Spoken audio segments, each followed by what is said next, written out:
제15장. 또 유다 자손의 지파가 그들의 가족대로 제비 뽑은 땅의 남쪽으로는 에돔 경기에 이르고 또 남쪽 끝은 신광야까지라. 또 그들의 남쪽 경기는 여매의 끝 곧 남양한 해만에서부터 아그라빔 비탈 남쪽으로 지나 신에 이르고 가데스 바네아 남쪽으로 올라가서 헤스론을 지나며 아달로 올라가서 돌이켜 갈가에 이르고 거기서 아스몬에 이르러 애굽 시내로 나아가 바다에 이르러 경기의 끝이 되나니 이것이 너희 남쪽 경계가 되리라.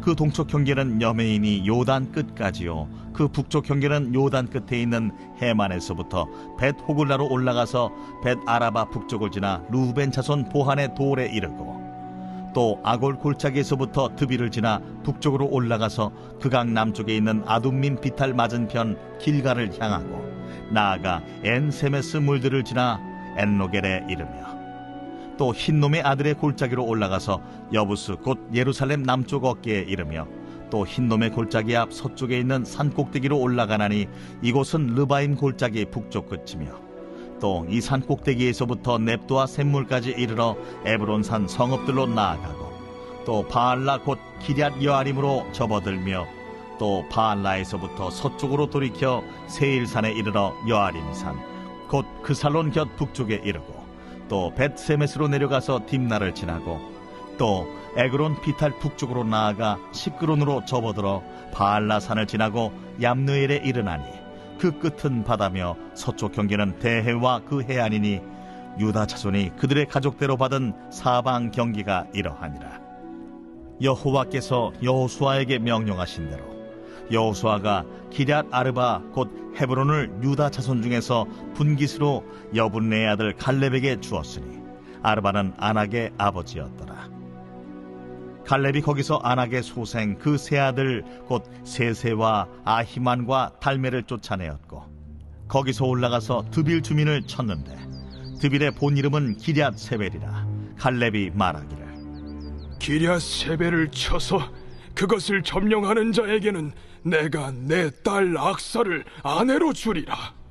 갈렙의 아우 그나스의 아들인 온니엘이 그것을 점령하므로 갈렙이 자기 딸 악사를 그에게 아내로 주었더라. 악사가 출가할 때에 그에게 청하여 자기 아버지에게 밭을 구하자 하고 나귀에서 내리매 갈렙이 그에게 묻되 내가 무엇을 원하느냐? 내게 복을 주소서. 아버지께서 나를 네겝 땅으로 보내시오니 샘물도 내게 주소서. 하매 갈렙이 윗샘과 아랫샘을 그에게 주었더라. 샬롬.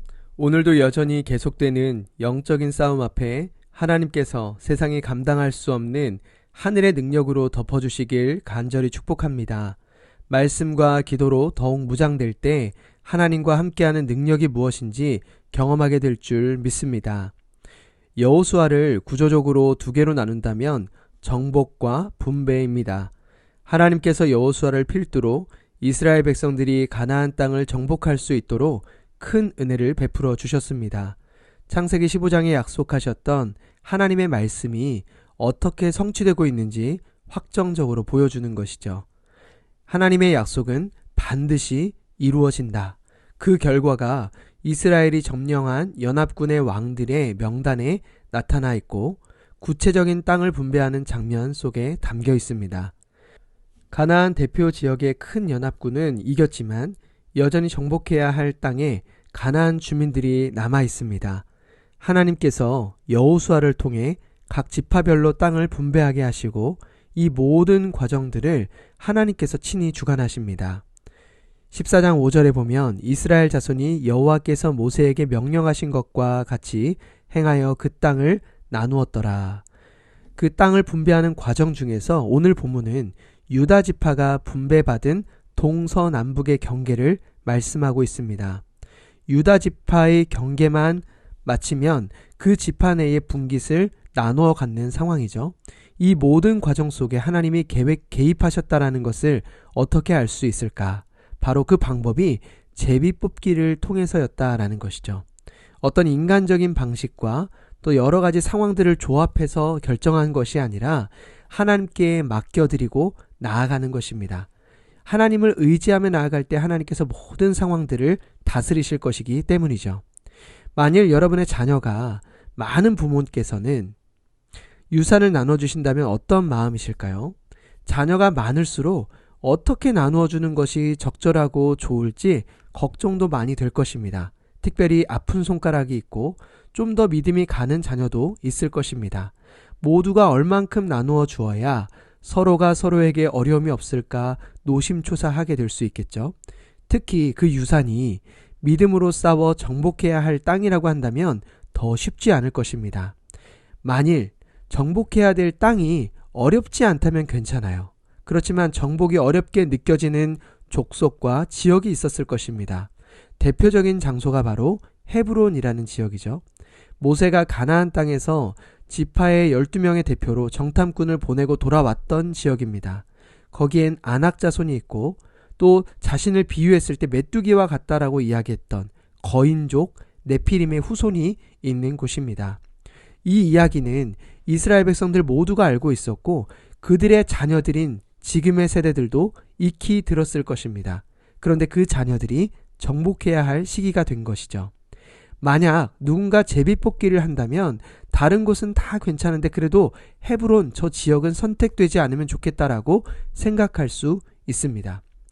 헤브론의 옛 이름은 길앗 아르바라. 아르바는 아낙 사람 가운데서 가장 큰 사람이었더라. 아낙 사람 중 가장 큰 사람, 그 가문이 있던 곳, 쉽게 가고 싶지 않은 땅일 수 있다라는 것이죠. 그런데 이 어렵고 험한 땅을 누가 정복하겠다라고 말하고 있습니까? 갈렙입니다. 14장 12절인데요. 그날에 여호와께서 말씀하신 이 산지를 내게 주소서. 당신도 그날에 들으셨거니와 그곳에는 아낙 사람이 있고 그 성읍들은 크고 견고할지라도 여호와께서 나와 함께 하시면 내가 여호와께서 말씀하신 대로 그들을 쫓아내리이다 하니.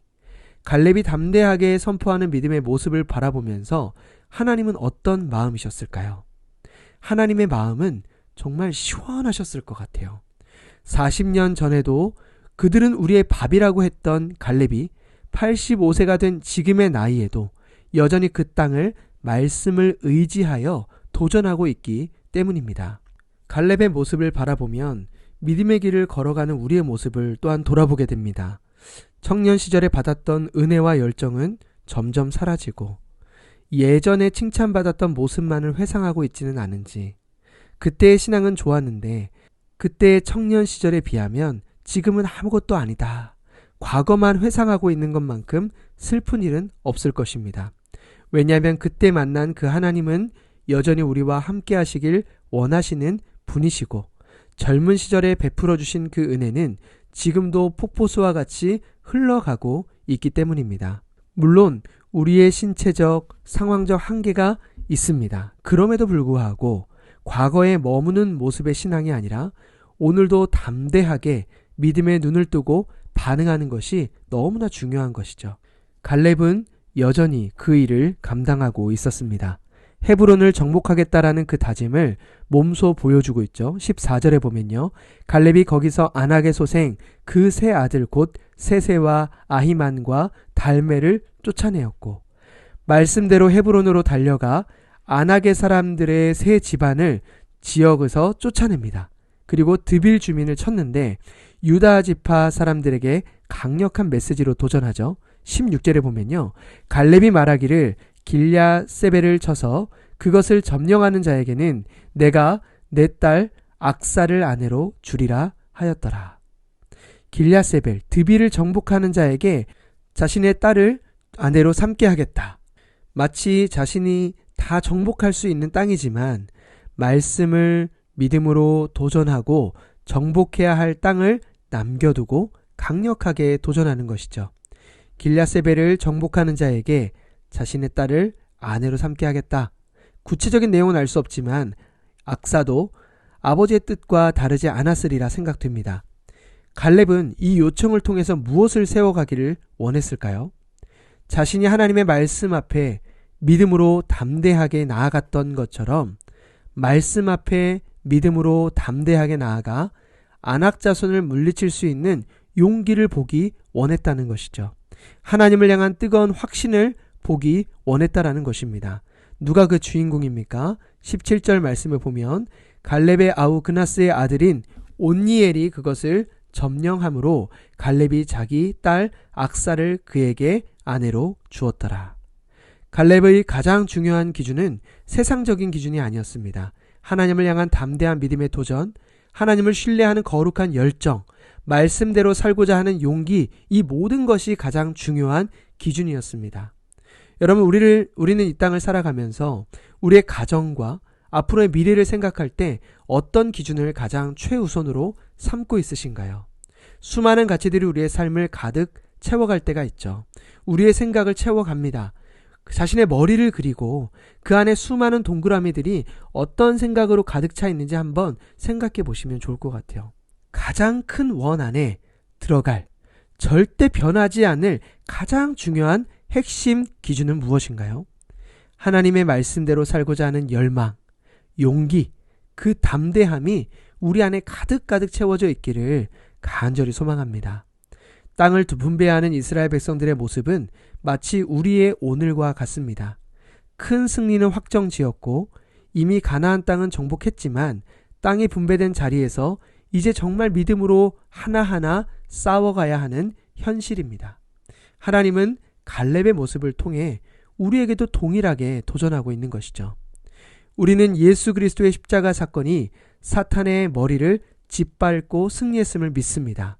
그러나 여전히 우리의 삶의 자리에 영적인 전쟁은 남아있죠. 어떻게 싸워내시겠습니까? 하나님은 우리를 전쟁터에 내보내고 뒷짐지시는 분이 아니십니다. 반드시 우리와 함께 하시죠. 담대하게 믿음으로 나아갈 때 그 믿음의 역사를 보게 하시고 또 다른 하나님의 영광을 경험하게 하실 줄 믿습니다. 거대한 꿈과 많은 도전보다 오늘 주어진 우리의 자리에서 가정과 교회와 일터에서 말씀으로 승리하며 믿음의 가문을 굳건하게 세워가시기를 주님의 이름으로 간절히 축원합니다. 함께 기도하겠습니다. 하나님 아버지, 오늘도 우리를 부르신 믿음의 자리에서 주님과 함께 동행하며 승리하기를 소망합니다. 우리에게 필요한 것이 있다면 믿음이 무엇인지, 주님을 신뢰하며 나아가는 것이 무엇인지 우리의 마음속에 가득 채우는 것입니다. 하나님, 다른 어떠한 것보다도 하나님의 말씀에 능력이 있기에 그 말씀을 힘입어 오늘 하루를 담대하게 살아갈 수 있도록 인도하여 주시옵소서. 매일매일 주님과 동행하는 기쁨을 놓치지 않게 하시고 결국에는 나의 삶을 통해 또 다른 누군가가, 또 다른 우리 가족들이 믿음의 가문을 든든하게 세워갈 수 있도록 은혜 위에 은혜를 더하여 주시옵소서. 주님께서 함께 하시는 복된 날 되게 하실 줄 믿사옵고 예수님의 이름으로 기도드립니다. 아멘.